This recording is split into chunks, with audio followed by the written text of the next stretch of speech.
Yo boys, back with another video. Today we're back with absolutely another banger of a video. Make sure you smash the like, comment, and subscribe like a typical YouTubers would say. But we're not typical today, boys. We have a full melee lobby versus a Resto Druid. Now in our mind we're like 0-6. Resto Druid, Evoker, Disc. Actually mainly just Resto Druid and Evoker. Those two classes are yeah, pretty much an auto loss for us. I don't have sound in this video, unfortunately. I was recording a video earlier and I forgot to turn on my sound back on, so whatever. Um, we go for the first 6-0 of the season, ladies and gentlemen. The first one. Now, if you're wondering, how do I go 6-0 versus a 2400, 2500 CR Druid? Well, I'm gonna tell you right now. Somehow, my first game back on after what's the word here? Let me think here. Make sure it doesn't get demonetized immediately. I was watching some entertainment and I happened to finish. I didn't wash my hands yet, so maybe it happens to be the lucky scent that's left over on my hands, if you know what I'm saying. But I'm gonna keep that a buck here. Maybe all of a sudden I have some special ability. But here we get cloned. How does he clone them in front of their faces? Don't ask, don't care. They kick me again, back to back to back, into a stun. So back to back to back to back. But do they use something else? Not today. Oh, never mind. We get cloned. So at this point, we're thinking, yeah. Oh, okay, okay. Well, I'll wait to play eventually. Hold up, hold up. Okay. Hold on, hold on. Don't let him cook. Don't let him cook. I haven't played the game yet, but hold up. That was three. Oh my God. That was. Oh Jesus. Oh my God. What's going on, man? Oh. Oh my lord. Man, what the hell? That was like 15 CC. Oh, Jesus. Alright. Okay, hold up. That was my bad, my bad. That kind of shook me a little bit. I don't know how the hell I sat that much CC in stuns and kicks and incaps and cyclones and whatever the hell. But we take the dub. Oh my Jesus. This is crazy. How am I still alive here? So here I bop on top of Dabo's swords. Honestly, I didn't even think he'd click it. So I just bopped him. I ain't gonna lie. I call me stupid, but it ended up being good because we won the game. You know what I'm saying? So we kill the Druid. So the weakest link in this group is gonna have to be the Druid. Unfortunately for him, he's facing the back-to-back HPAL rank 1 lobby. Doesn't matter who you are, doesn't matter where you are, doesn't matter how many times I get kicked. At the end of the day, I go 6-0 and you go 0-6. I take all of your rating.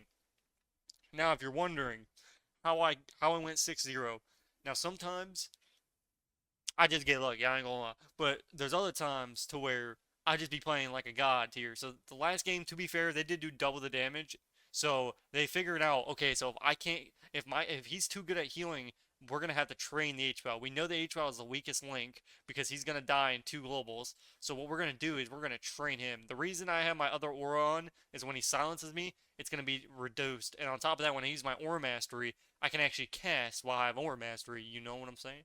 So here, I know they're both going to train me, so it comes down to my DPS versus their DPS. So it's really just whoever can heal the longer amount of time. So here I go for the fake cast, immediately fake cast. My Searing Glare misses both of them. Isn't that crazy that it doesn't lock on to the people?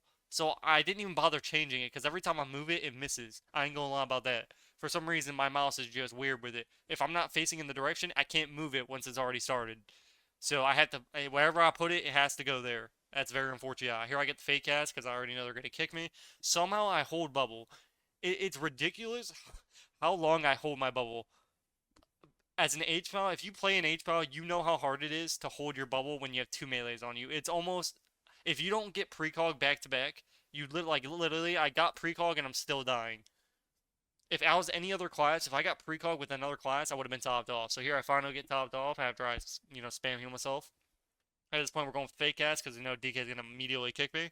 We got the fake cast, so getting those denounces off mid-game is so good for us because they don't crit. So during their no crits, I'm able to just slightly heal myself. At this point, I run around, I go ring around the Rosie, and somehow this warrior is like, he chases me around it. So instead of putting a slow on me, I absolutely farm him by immediately cutting through the zoo. So here I immediately see, just like, this is god tier gameplay. This is probably the best HPAL gameplay you're going to get in a solo shuffle lobby. So we Searing Glare them into a tier of Deliveranza. which pretty much allows us to get all of our healing up. At this point, we are humping this pillar like it is my. I was gonna say it's my boyfriend, but then that's kind of sus. Um, let's say let's just subtract that number. It is Pride Month. You know what I'm saying? So yeah. If there's any just never mind. If I say any more, I might get demonetized.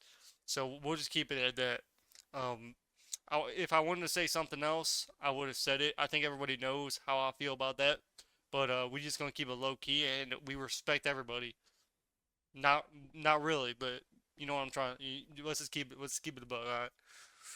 You know, I'm just gonna keep it like. See, the thing is, I'm not even gonna cut some of the stuff out, mainly because I'm such a small YouTuber, which to me I'm not really that small, like in the WoW community POV, but we just gonna keep it a buck. We'll just say that yeah, we small YouTuber, ain't nobody gonna care. Maybe in the future when I'm rich and famous, they're gonna look back at this and question what I was trying to say, and they're gonna be like, yo, elaborate what you were saying here when you said dot dot dot. But just don't worry about it. Alright. Some of you guys are listening to this and wondering what the hell I'm saying, but this is why you watch, because you trying to listen and watch the gameplay at the same time, or sometimes you're playing well, watching well in the background, and listening to my dumb ass talking, and somehow trying to figure out what the hell you're gonna type in the comment section, because sometimes I'll be seeing some weird shit. And I swear to God, that motherfucker says I sound like some. Listen, I tuned my voice because my mic's so shit. So if I didn't tune my voice down, you'd hear a bunch of static. So if you hear a bunch of static and stuff randomly, it's probably because my mic's not tuned enough. I've been trying to tune it to where it's just enough, but it also switches my voice. So this guy keeps saying I sound like a South Park is Mr. Mackey or something. I don't know what his name is. I forgot. He keeps saying it. I'm telling you, he's been saying it for fucking years. If I see this motherfucker again, it's gonna be hands on sight. He's been saying it since Shadowlands. How long can you say the one same joke? I'm tired of his ass. If I see him again, it's gonna be hands. I guarantee. If watch him type on this YouTube video. Out of all the YouTube videos, it's the most random ones. I just happen to go through them, and I see this little motherfucker at the bottom, and it's oh my god. I'm just saying. But here we get open on. I trinket immediately because this DH almost kills me by himself. Thankfully, I Hodge him, and I don't have the bubble. Again, another god tier play by the X. But yeah, these guys literally just tried training me. Thankfully, I'm a god tier at fake casting, so I end up, and these guys are like terrible, like not terrible, but like bruh, not terrible, but you know what I'm trying to say. So this guy almost solos me. I get precog, and let's see what happens. I Searing Glare his eye beam. Well, let's see what happens. So I'm at 60%. Bye bye. Oh my lord. So 60 zeroed and almost a global. I didn't even get the cast off, even in precog. So he almost killed me there. To be fair though, it was his essence break go and the other blue cooldown. This guy almost dies behind a pillar because he's a warrior LMFAO. You know what I'm saying? Or whatever. You know, I don't know what I'm trying to say here. But at this point, we're just healing our guys here. Now the thing is, as an as any healer, if you look where his druid is, you need to be by a pillar all the time. Listen, when you're getting trained by two melees, as you can see, how I get away is by sitting on a pillar. If you're not on a pillar, you're gonna die. Because you need to be able to like cut across and like cut through it so they're not able to hit you through the pillar. If they have 100% uptime on you, you're gonna die. No healer can sit there and heal through damage like that. You have to sit on a pillar, you have to run. This guy keeps running out in the middle thinking that he's gonna get peels. Listen, buddy, I'm not gonna lie, they're not gonna peel you. And if they do try to peel you, guess what happens? When you put a full melee cleave against another full melee cleave, what happens when you have two melees on a healer? What happens when the other team tries to peel for you? Well, you have a full mesh fuck of four DPSs all hacking at each other, all together stacked. What's gonna happen, I wonder? Oh, well, everybody's gonna fucking die. And yeah, that's not good for you. So your main goal is to get to a fucking pillar and run. You see me? Look at my dumb ass. I'm running to the pillar immediately. I'm already to the pillar. I spawn at the pillar. So here I go for the denounce because I know this DH is gonna start popping off. Look at the DH. He hasn't even played the game yet. He's already doing top damage. I don't know what the fuck's going on. This guy stuns. I'm tired of these goddamn stun DRs. The next motherfucker. Oh my god, the Druid dies. Oh Jesus. I didn't even see him die. I even say LFAO too, just to see when you beat somebody so bad, there's a certain level to where not only should this guy zero, he should easily beat me. Like, he's playing a class that completely counters every other class but Evoker. The only class Resto loses to in Solo Shuffle is Evoker. That is it. It beats everything else. Nothing can out heal an Evoker, and the only thing that counters an Evoker, or the only thing that counters a Resto is an Evoker, is because of their perma purges. Whether it's a Dev Evoker or a Prez. But that's how you beat a Druid. That's why at the start of the season, like week 2 or 3, when Dev Evoker and Prez Evokers were insane. Like they're still insane, obviously, but like they were just really insane back then. They were literally just like god tier kind. I mean, I don't know. I don't know if they got nerfed or what happened, but I used to see the only healers I'd ever see at this rating is Evokers. So I'm starting to see a bunch of. I actually haven't faced an Evoker in a minute, so I don't know if they nerfed them or what happened, but oh well, they need to nerf Dev Evoker. I ain't gonna lie about that. But yeah, honestly, this 6-0 was. I think I deserve it, to be honest. The fact that I had to survive this type of hell on earth lobby, is beautiful. Which, to be fair, this isn't a bad lobby for either of us. Um, because obviously, I can heal a DK, I can heal a warrior. I don't think any of these are really bad for me. I think a DK. The only problem is healing a DK with 2 warriors is the worst thing that is. It's almost impossible. Thankfully, I'm an H-Pilot, so the one difference between me and a Resto Druid versus this type of comp is Bop. Now, Bop, when you Bop somebody, you want to freedom them, so if he tries to purge, now if he was able to purge my Bop, this guy actually dies every time. So the only thing saving this guy is my Bops. So not letting them attack my DK during, huge burst damage is the only reason we can win. If I didn't have Bop, he'd die through it because DK gets countered by Warrior, especially Arms Warrior. So theoretically, their comp should absolutely farm us. They go if they start go like if they go DK full, they should win. And as you can see, I'm literally trying to heal him, but I can't heal him. Somehow he ends up surviving just enough to where I can bop him again, and then I freed him on top of it. The DH tries purging, he misses it. Thank God. Because again, if he gets that purge, it's over. They just go DK and kill him. Instead, they try going me, but again, I'm the base stage power in the game, so I instantaneously free him and run. I'm gone. And then I come back out to start healing again. I have land hands ready in ASAP. We kill the warrior, win the game. GG's. Another beautiful lobby. Another beautiful round. And nice. Again, when people just use their cooldowns and do damage, and it's a fair matchup, I actually have a good chance of winning.